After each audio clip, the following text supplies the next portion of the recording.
Bonjour à tous, nous sommes à La Baule ce week-end, bien entendu pour parler en grande partie dans ce tour d'honneur du CSIO qui s'est déroulé ici même. Un CSIO qui s'est déroulé sous le soleil et qui a parfaitement bien démarré pour l'équipe de France puisque les Bleus ont tout simplement remporté la Coupe des Nations de vendredi. Voici tout de suite le résumé en images de cette épreuve. Après la deuxième place de l'Humaine, Philippe Guerda souhaitait bien sûr la victoire à La Baule, une victoire que l'équipe de France a offert à son public en délire dans les tribunes. À mi-course, les Bleus sont deuxièmes à 4 points derrière les Belges. Les 8 points de Kevin Stott et Rêveur de Hurtebise HDC ne comptent pas et le début de week-end du couple est un peu compliqué. Mais le quatrième homme de l'équipe n'aura pas à repartir dans la seconde manche. Avant lui, Pénélope Le Prévost et Dame Blanche van Arenberg signaient un double sans faute, tout comme Emeric de Pona et Armitage Boy, couple qui était déjà 0-0 à l'Humaine. Je l'ai senti beaucoup plus frais, beaucoup plus bondissant et il a rempli son contrat d'une manière formidable avec plus de relâchement sur le deuxième parcours. J'ai pris plus le temps de faire les choses, donc effectivement ça donne beaucoup de confiance pour l'avenir. Je vais essayer de faire un programme intelligent, pas trop le sauter, voilà, qui reste frais et qui continue à sauter comme ça en tout cas. Troisième couple à s'élancer, Jérôme Murel et Quartz Rouge. Et après 4 points sur la rivière en première manche, c'est aussi un parcours sans pénalité. C'est un cheval fiable maintenant en coupe, même si on n'avait pas trop de recul parce que c'est les deux premières qui fait. Parce que l'an dernier, il avait juste fait 2-3 gros grands prix, mais pas de coupe. Et voilà, je pense que Philippe va pouvoir compter dessus pour les autres étapes. Et les Bleus terminent donc cette coupe avec les 4 points de la première manche. Il faut maintenant attendre le résultat de la Belgique, mais après les 8 points de François Maty Junior, le jeune Belge Jos Verlooy, 18 ans seulement, a peut-être un peu trop de pression quand il rentre sur la piste. Avec Domino, il commet 2 fautes et le score des Belges est tout de suite porté à 8 points. Avant même la fin de l'épreuve, la France remporte donc cette épreuve et se qualifie déjà mathématiquement pour la grande finale de Barcelone en octobre prochain. Et je suis avec l'ouvreuse de cette équipe de France, vous l'avez reconnue, Pénélope, bonjour. Bonjour.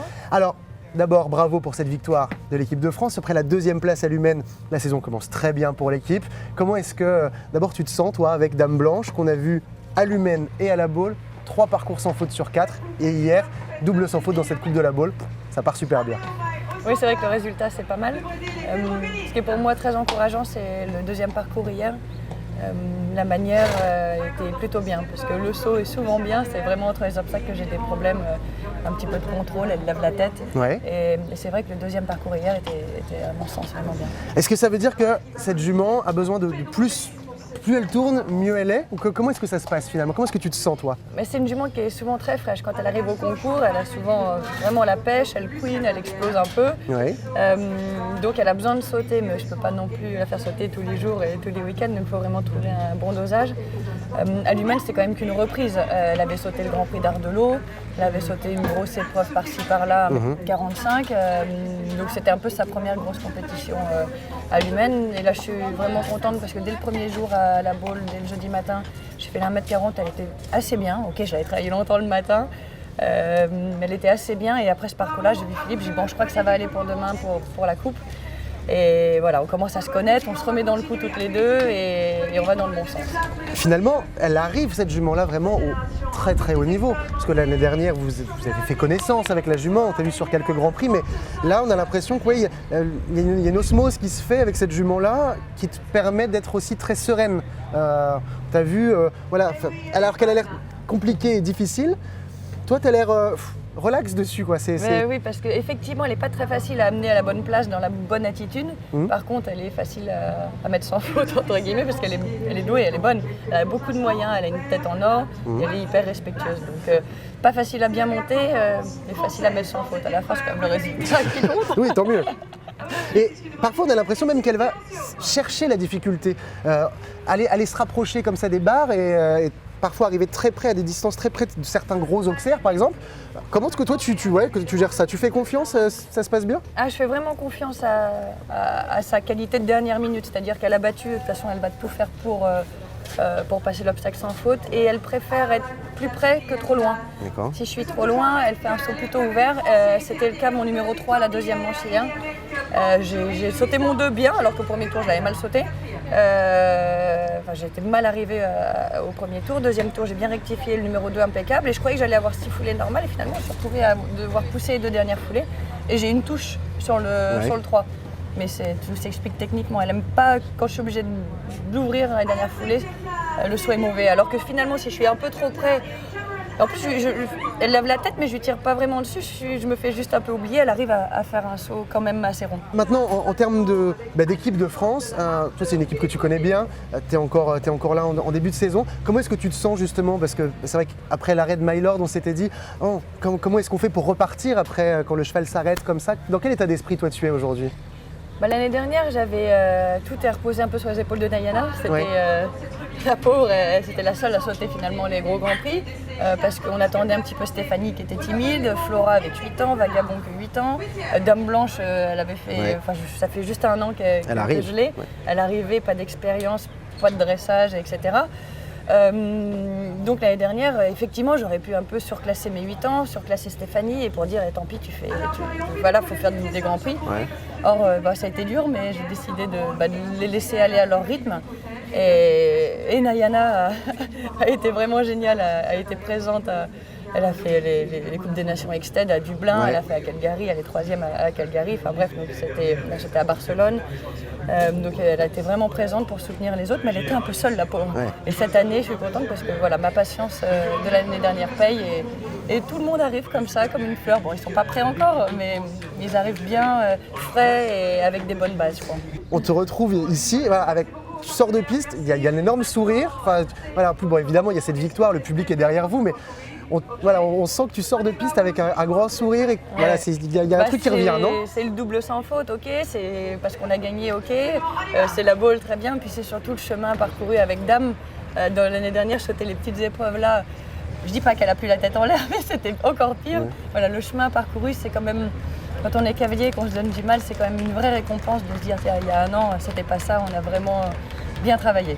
Et Mylord, qu'on a revu à Lumen, on s'était vu, on le revoit ici aussi à la bowl.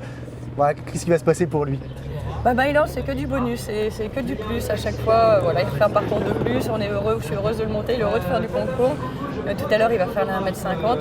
Il est même capable de faire une faute parce qu'à force de sauter les petits parcours relâchés, il fait plus très attention à ce qu'il fait. Mais il est content et moi aussi, c'est le principal. Bon, écoute, on est content de te voir sourire en tout cas. Bon courage pour les autres épreuves de ce concours. Peut-être qu'on se retrouvera après les autres grosses épreuves. Merci beaucoup en tout cas. Encore bravo pour la victoire avec l'équipe de France. Et puis nous, maintenant, on va s'intéresser au derby et au Grand Prix puisque ce sont les 2 autres moments forts de ce week-end baulois. Si le derby est un peu allégé avec 5 cm de moins et le double de but raboté, il n'en reste pas moins délicat pour les cavaliers et les chevaux qui ne sont plus habitués à ce genre d'épreuve.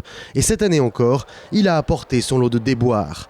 Mais Michel Écart le connaît bien et même s'il partait en ouvreur, il n'a pas forcément besoin de repères. L'an dernier, il prenait la 2e place avec ce même Nokia de Breca et cette année, il remporte son 3e derby de la Baule. Petit intermède avant le Grand Prix dominical puisque notre invité de la semaine remportait la grosse épreuve à barrage du samedi avec Mylord Carthago. C'était d'ailleurs la séquence émotion du week-end. Et le lendemain, le concours s'est terminé en apothéose lors du Grand Prix où 9 couples se sont livrés à une véritable course au chronomètre. Et le public se réjouissait d'ailleurs de retrouver 4 Français dont Pénélope Le Prévost et Dame Blanche qui terminent au pied du podium juste derrière le tenant du titre, Patrice Delaveau venu cette année avec Carigno HDC. Kevin Stott est 6e avec Rêveur, Simon Delestre 7e avec Classique Bois Margaux. Pas de Français pour la victoire donc, mais 2 cavaliers très appréciés ici. Abdelkébir Ouaddar, après avoir remporté le Grand Prix du Touquet dimanche dernier, lance Quickly de Kresker très vite, mais moins que d'habitude. Plus prudent, plus raisonnable, le Marocain termine en 37 secondes 53 et sortira de piste avec ce sourire qui en dit long et le titre de meilleur cavalier du concours. C'est un Grand Prix quand même assez important, il n'y a que des très bons cavaliers et je suis content de mon cheval. Maintenant on se connaît tous les deux, c'est un couple. Donc il me connaît, il comprend ce que je lui demande. Et c'est vraiment un excellent cheval, c'est un magnifique cheval. Pourtant, Éric Lamaze ira plus vite, bien plus vite même, avec près de 2 secondes de mieux à l'arrivée. Sur Powerplay, il arrive à tourner très court après avoir enlevé des foulées, le barrage parfait, et donc sa première victoire importante depuis la disparition d'Ixted, avec qui il gagnait ce Grand Prix il y a 3 ans. C'est un barrage assez ouvert, j'ai pris tous les risques et tout a marché pour la même chose un autre jour. ça ne fonctionnerait pas de la même façon, mais aujourd'hui, toutes les distances étaient devant moi. C'était, c'est chaud. Avec cette victoire, Éric Lamaze pense déjà aux Jeux mondiaux et avec Powerplay, le Canadien a le cheval pour briller une nouvelle fois.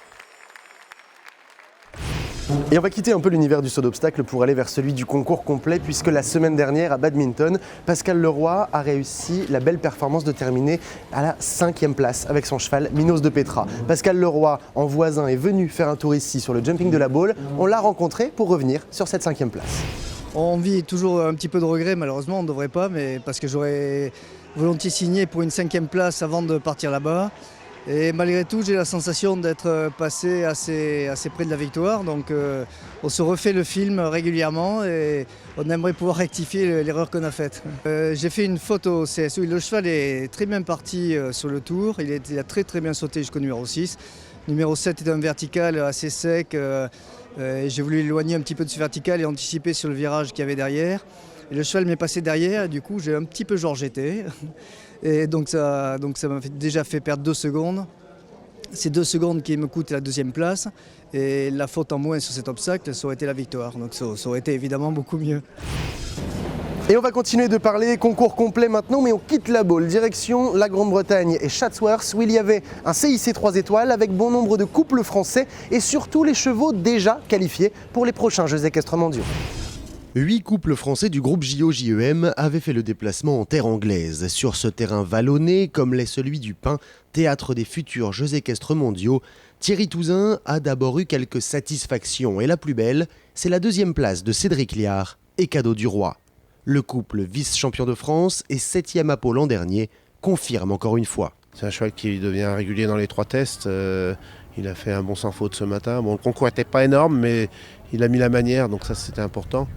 Et puis il a fait un très bon cross. Je tenais à l'amener là parce que Michel Asseret m'avait dit que c'était un terrain très vallonné. Et c'est vrai que c'était un petit peu pour leur ouvrir les poumons et puis voir ceux qui avaient quelque chose un peu dans le ventre. C'était un bon test pour voir la galopade.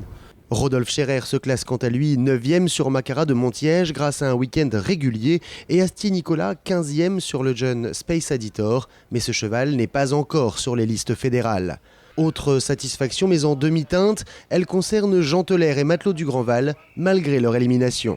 Malheureusement, Jean s'est trompé d'obstacle en fin de parcours, mais le cheval a vraiment crevé l'écran sur le parcours de cross par sa bonne galopade. Et vraiment, ça fait partie des chevaux les plus satisfaisants, avec Sud Karim, qui lui aussi, ayant loupé sa reprise, a fait un double 0 sur le reste. Et c'est un couple assez fiable, c'est toujours le dressage qui pêche, mais sur le reste, c'est vraiment bien. En revanche, la chute d'Éric Vijanel sur le cross ou encore le refus d'Arnaud Boiteau et Coriano ENEHN ont déçu, alors que l'on pouvait attendre une performance de ces couples-là. Mais pas question de tirer des conclusions trop hâtives, Thierry Touzin se laisse encore 3 semaines et la sélection devrait s'affiner après les concours de Saumur et de Bramham. Et la semaine prochaine, on reparlera de concours complet puisqu'on se retrouvera à Saumur pour le prochain numéro de Tour d'honneur. En attendant, on se quitte là où on a démarré cette émission, c'est-à-dire sur la plage de la Baule. J'espère que cette émission vous a plu. À lundi prochain. Ciao à tous.